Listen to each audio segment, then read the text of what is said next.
যারা গ্যাঞ্জাম বাঁধায় ওদের দেখলে বোঝা যায় না, মুখ বুঝে থাকলেও গ্যাঞ্জাম বাঁধে। মানে ছেলে একটা খালি গ্যাঞ্জাম গ্রামে প্রতিদিন বাঁধায়। এখন বাবার একটা বিয়ের নিমন্ত্রণ এসেছে, বাবা বিয়ের নিমন্ত্রণ খেতে যাবে, এখন ছেলে করছে আমি যাব, বলছে না তোরে নেওয়া যাবে না। কেন? তুই খালি গ্যাঞ্জাম বাঁধাস, ওরে গেলেই গ্যাঞ্জাম বাঁধবে।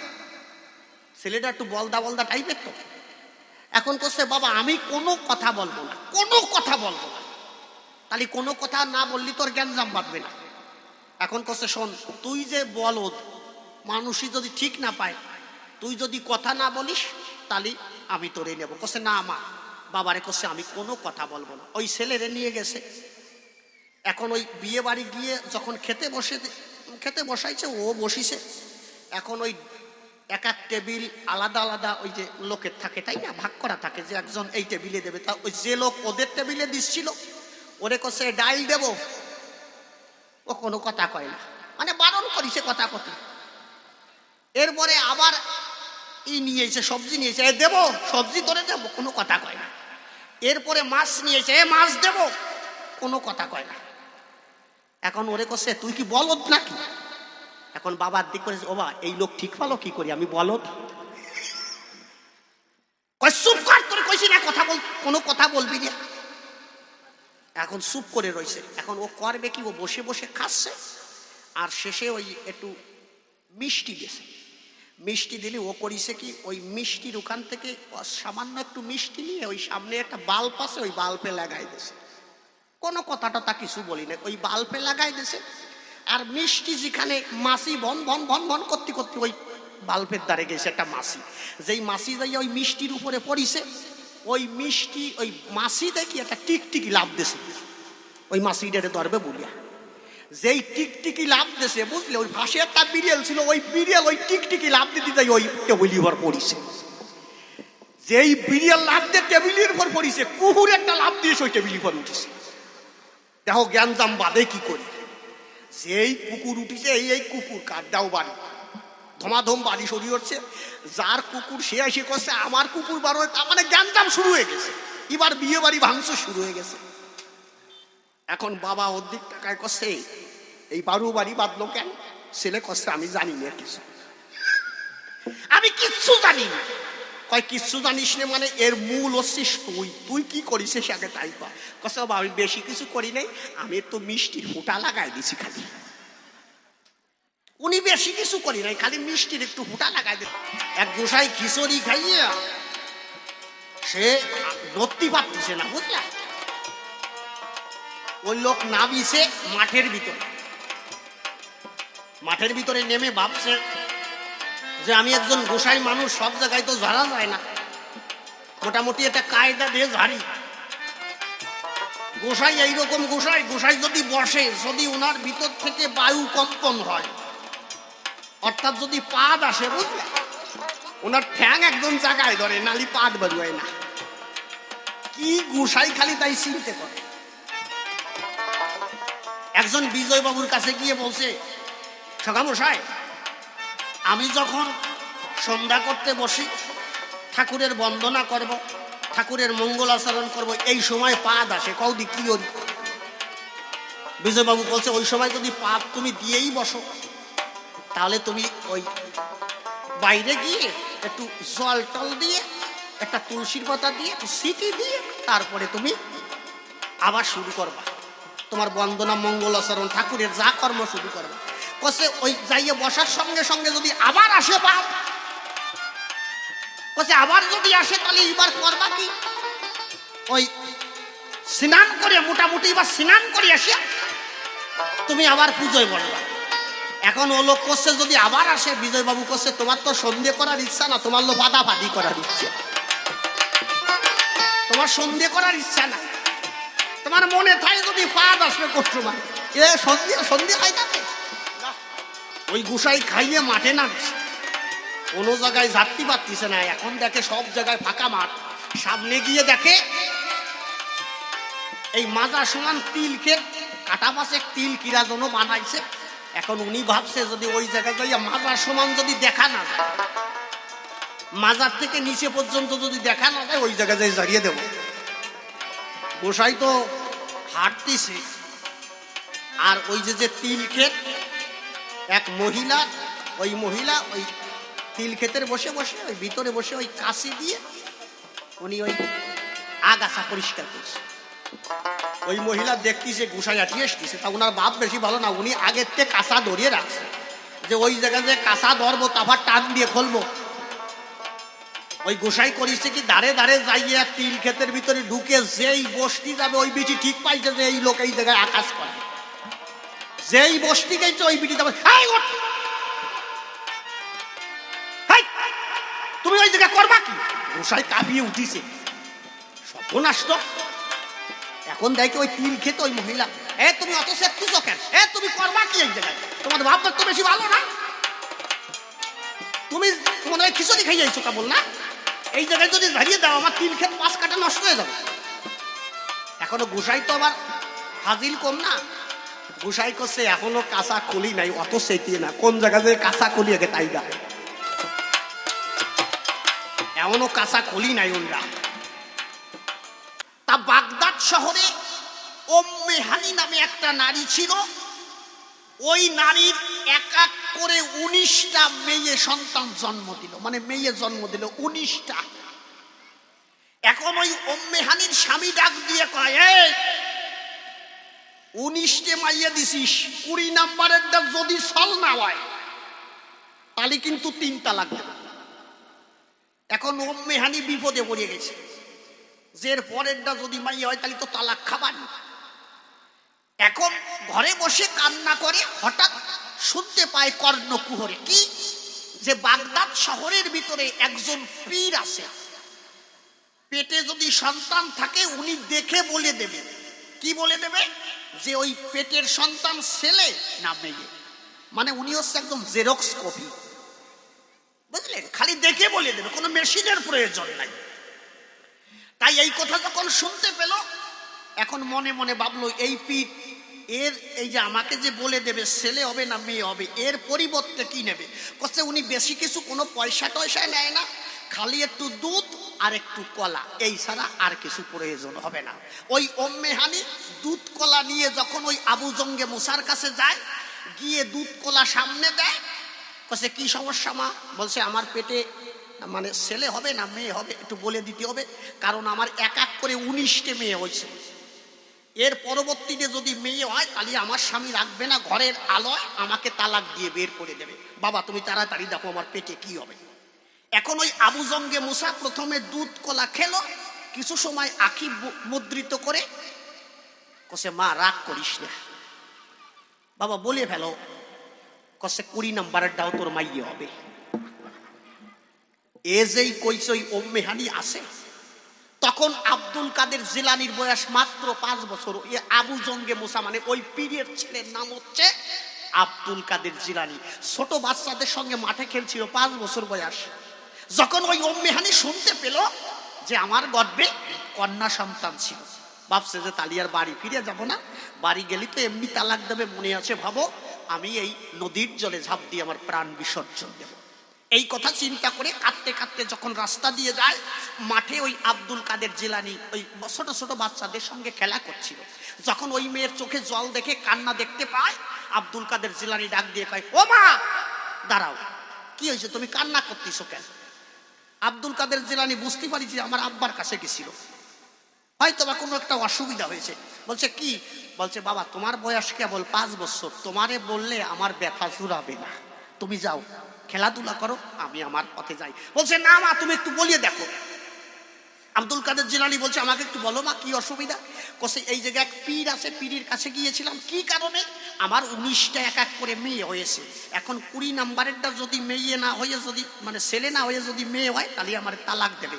এই জন্য আমি জানতে এসেছিলাম যে আমার পেটে মেয়ে সন্তান আছে না ছেলে সন্তান আছে। কয় কি বললো? কয়েছে আমার যে মেয়ে সন্তান হবে, এই জন্য আর বাড়ি ফিরে যাবো না, এখন নদীর জলে ঝাঁপ দেবো। এখন কস আমার নদীর জলে ঝাঁপ দিস না, একটা বুদ্ধি শিখাই দিচ্ছি, তুই যা এই বুদ্ধি দিয়ে নিয়া।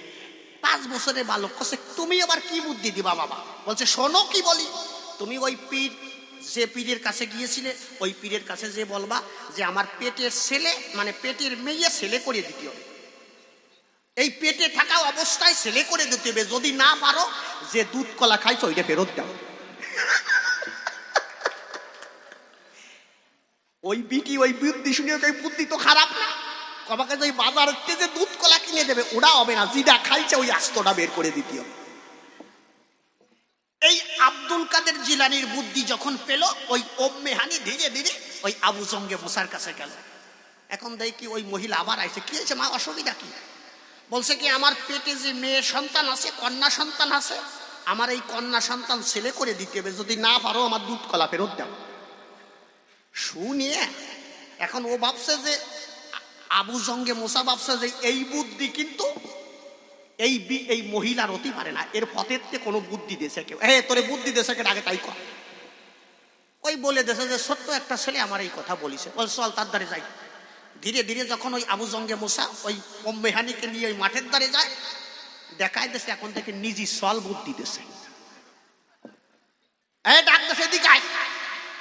আব্দুল কাদের জিলানী ধীরে ধীরে আসে, কি কইছি সেই মহিলার? বলছে কি কইছি আমি, ভালো কথা কইছি, পেটের মাইয়া সল করে দিতে পারবো না, তা দুধ কলা খাও কেন?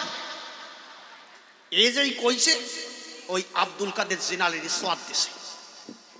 যখন একটা সোয়াদ দিল, সঙ্গে সঙ্গে আব্দুল কাদের জিলানী ডাক দিয়ে বলল, বাবা যখন আমাকে মারলে আমি বলি তোমার ঠাই, ওর পেটের কন্যা সন্তান আর নাই, মনে আছে ভাবো আমার বাক্যে, ও একটা পুত্র সন্তান জন্মগ্রহণ করবে বিশ্ব বসুধায়, যাও ওর পেটের দামি ছেলে করে দিলাম। কি বলবো আপনার দিকের দ্বারে ছেলে যদি 5 বছরের ছেলে যদি এই কয় যে যাও পেটের দামি ছেলে করে দিলাম, ওই রাগ করে আবার সর দিছে।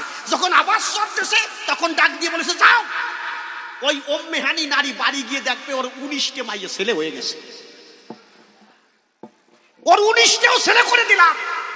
যখন আবার সর দিতে যায়, আব্দুল কাদের জিলানী ডাক দিয়ে কয়, বাবা আজ সর দিয়ে না, তাহলে বাগদাদ শহরে কোনো পিটি মানুষ রাখবো না, সব পিঠা বানায় দেবো। কিন্তু কথা বলি, এই দত্তপুলির থেকে এক বুড়ি এই দত্তপুলির ডাক্তার দেখাইছে, উনি যাবে হচ্ছে ইসে কৃষ্ণনগর, তা উনি ওই কৃষ্ণনগর থেকে আইছে ডাক্তার দেখাইয়া ওই বাসে উঠিছে, বাসে আলারে কইছে ওই মানে কন্ট্রাক্টারে কইছে, শোনো বগুলা আসলে কিন্তু আমার বলবা, বগুলা আসার সাথে সাথে আমারে বলবা। বুড়ি মানুষ চেনে নাকি উনি, এখন কইছে ঠিক আছে বলবান। বাসে উঠিছে, 2 মিনিট কেবল চালাইছে, এই ওই কন্ট্রাক্টারে কইছে এই বগুলা আইছে নাকি, বাড়ি জ্বালাতো, কইছে না না দেরি আছে এখন। আবার 2 মিনিট পরে এই বগুলা আইছে নাকি, এই 2 মিনিট পরে পরে জিজ্ঞেস করে। এখন ওই বাসের যারা যাত্রী এরাও রাগিয়ে গেছে বুড়ির জন্য, এই বুড়ি তুমি চুপ করো, বগুলা আসলে তোমার কবে না। এখন বাস, এখন বুড়ি চুপ হয়ে গেছে, কোনো কথা কয় না, মানে বারবার করছে, রাগ হয়ে গেছে সবার। কিন্তু ভুল হয়ে গেছে কি, কারো মনে নাই, বগুলা সারাই চলে গেছে, আধা ঘন্টার পথ চলে গেছে। এখন ওই যাত্রীরা ঠিক পাইছে সেই বুড়িরই নামায়নি। এখন ওই শোনো কি হয়েছে, এখন ওই কন্ট্রাক্টারে করছে, ওই যাত্রীটি করছে, কন্ট্রাক্টার গাড়ি থামা, এসে বুড়িরই নামাইছিস, আর এসে বুড়িরই নামাইনি, গাড়ি ভিড়। আধা ঘন্টা চালাইছে বুঝো, ওই গাড়ি ওইকে ওই প্যাসেঞ্জারের জন্যই ওই টানি আবার নিয়েছে, বুড়িরই ওই ইসে নামাবে, বগুলায় নামাবে। এখন বগুলা যাই আইছে, বুড়ির কাছে বুড়ি নাম, বগুলা এসে গেছে। ও বগুলা এসে গেছে, ঠিক আছে, কয় নামবি না, কয় কি না না আমি তো কৃষ্ণনগর নামবো। কয়েছে তার মানে, কছে ওই ডাক্তারে কইছিল তুমি ওই ইসির থেকে মানে দত্তপুলের থেকে উঠবা, বগুলাই যাইয়া একটা ওষুধ খাবা। আমি না ওষুধ খাবো দে জল,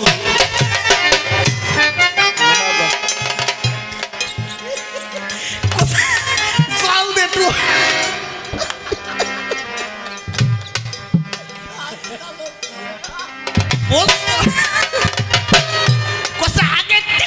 তুই বগুলা নামবি না, কচ্ছে ডাক্তারে কইছে বগুলাই যাইয়া তুমি এই ওষুধটা খাবা। আমি সেই তোর ভিতরে কইছি, আমি নামার কথা কইছি নাকি তোর? এই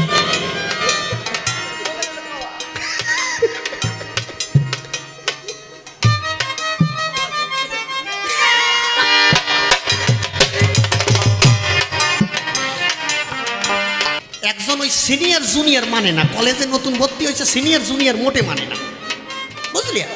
সিনিয়র জুনিয়র বোঝো তো, মানে বড় ছোট মোটে মানে না। এখন সবাই ভাবতেছে যে এই টিকা শুরু করেছে, এ তো থাবা টাবা খাবে না, এর তো থাবাই তো শীত করে ফেলাই দেবে না। এখন করছে ভাই আমরা ভালো, আমরা কিছু বললাম না, আমাকে তুই মুই কইছে, এরপর একজন রাগী মানুষ শিকলিকানা দিল সর, এই সরাসরি হওয়ার আগে আগে প্রিন্সিপালের কাছে নালিশ করে। ওরা কয়েকজন যাইয়া প্রিন্সিপালের কাছে নালিশ করছে, স্যার সর্বনাশ হয়ে গেছে, কি নতুন একটা ছাত্র ভর্তি হয়েছে, ও সে তুই মুই করে আলাপ করতেছে, ও তো সিনিয়র জুনিয়র মানতিছে না। কসর এটাই নিয়ে ছাত্রটা এটাই আনছে, ওর নাম সঞ্জয়। হ্যাঁ সঞ্জয়, তুমি কোন ইয়ারে? কয় স্যার আমি ফার্স্ট ইয়ারে। তা তুমি নাকি সিনিয়র জুনিয়র মানো না, তুমি নাকি তুই তুকারি করে আলোচনা করো, সবার সাথে কথা বলো। এখন ওই প্রিন্সিপালরে করছে, স্যার আমি যে তুই তুকারি করে আলোচনা করি এই কথা তোরে কইছে কেন আগে তাই কর।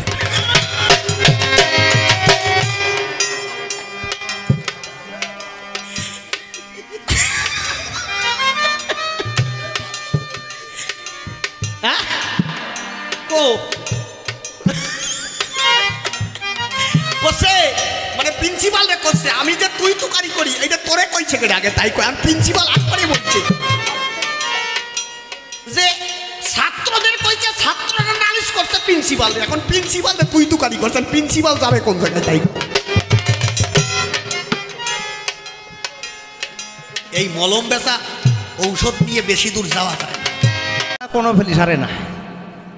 সে সেলি হচ্ছে বাবা চালাকের আটি, শয়তানের আটি, সাংঘাতিক চালাক, মারাত্মক চালাক যারে কয়। তা ওই ডাক্তারের কাছে নিয়ে গেছে, ডাক্তারবাবু আমার ছেলে জ্বর হয়েছে, একটু ঠিক মতো ওষুধ দাও। তা ডাক্তার দিয়ে দিয়েছে এই যে গ্যাসের বড়ি, এই যে অ্যান্টিবায়োটিক, এই যে ঠান্ডার বড়ি, তা এই যে প্যারাসিটামল ঠিক মতো খাওয়াই। ওই প্যারাসিটামলটা কিন্তু 3 বেলা খাওয়াতে হবে।